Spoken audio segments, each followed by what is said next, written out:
Okay, ladies and gentlemen, so this is the setup that we have right now. I've been asked the question, so once we relocated the ECM to the front of the bike, now if you haven't seen those videos, please go ahead and watch step 1, step 2, step 3 to bring you to this step right here. So basically, once we relocated the ECM, what are we doing with this stuff that's hanging here? Well, it all really depends on the setup that you have. It depends on the rear fender that you chose.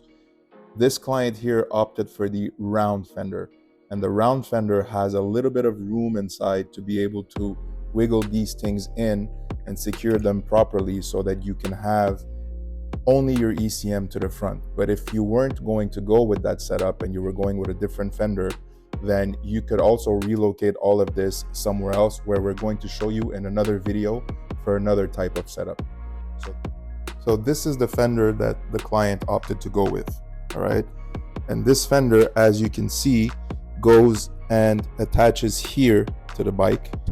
So you have all of this free room here that you can try to put some of these stuff in, all right? Now, obviously, this bike is not finished yet, so it's not installed, but I'm gonna go ahead and kind of install it for you so you can get a drift. It's for this type of a fender. Now, I'm not gonna play around too much because I don't wanna scratch it because this just came back from paint, but let me do the setup here and you'll understand how it works.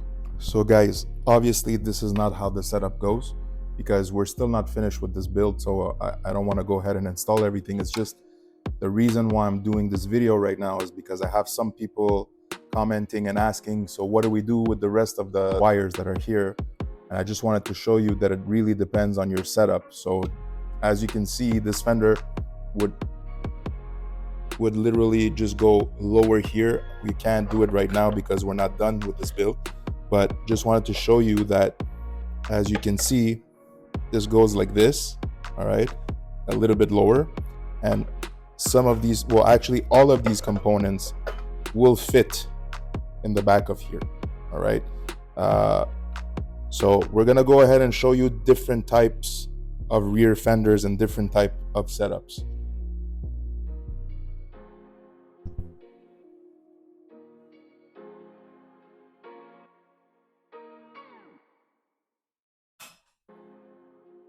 So these would fit right in here. The ECM is located over here. Don't forget, we passed the wires. So that setup is for this type of fender. All right, guys, so here's a different setup. So as you can see, in this setup here, we always need to relocate the ECM, all right?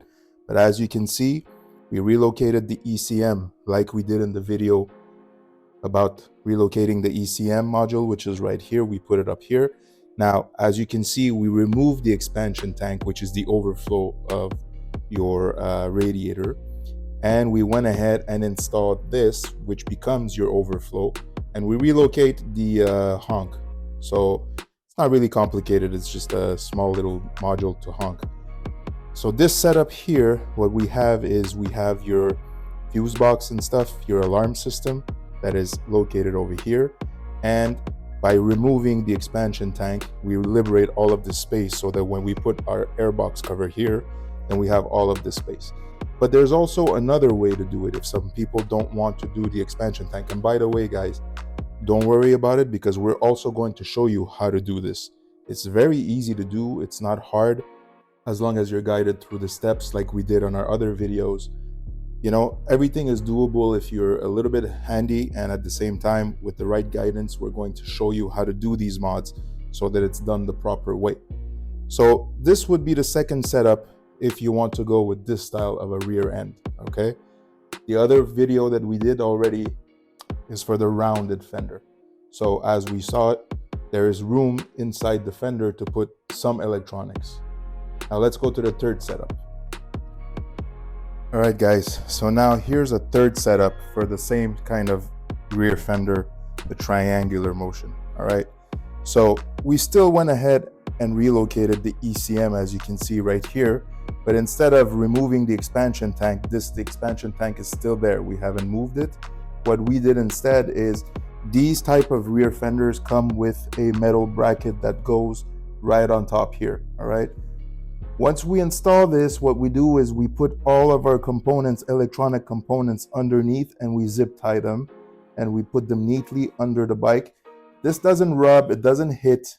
And for people that are worried about the water or dust or whatever, your bike usually comes with a little splash guard here in the back. Let me go get one so I can show you. All right, guys. So usually if you're having a V-Rod that is,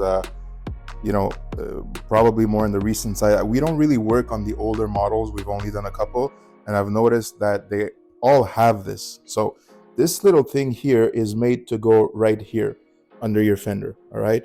Now, obviously, there's going to be some modifications to do if you want to go with the triangular shaped rear end, all right? What we usually do is we cut it here to the shape of the rear fender, but just so we can be clear, these go over here like this. We're going to be doing a video later to show you how to install this. We're going to show you how to do this setup here if you don't want to move your expansion tank. We're going to show you exactly how to do this setup here. And we're also going to do the other version we just saw, which is by removing the expansion tank and putting all of these electronics over here and putting your ECM to the front. So like, subscribe, and follow us because we do these kind of videos and we try to detail them as much as we can so that you guys can go ahead and do the exact setup we do. You're going to have step-by-step guidance on how to do it and how to do it properly. All right, guys, take care. We'll see you next time.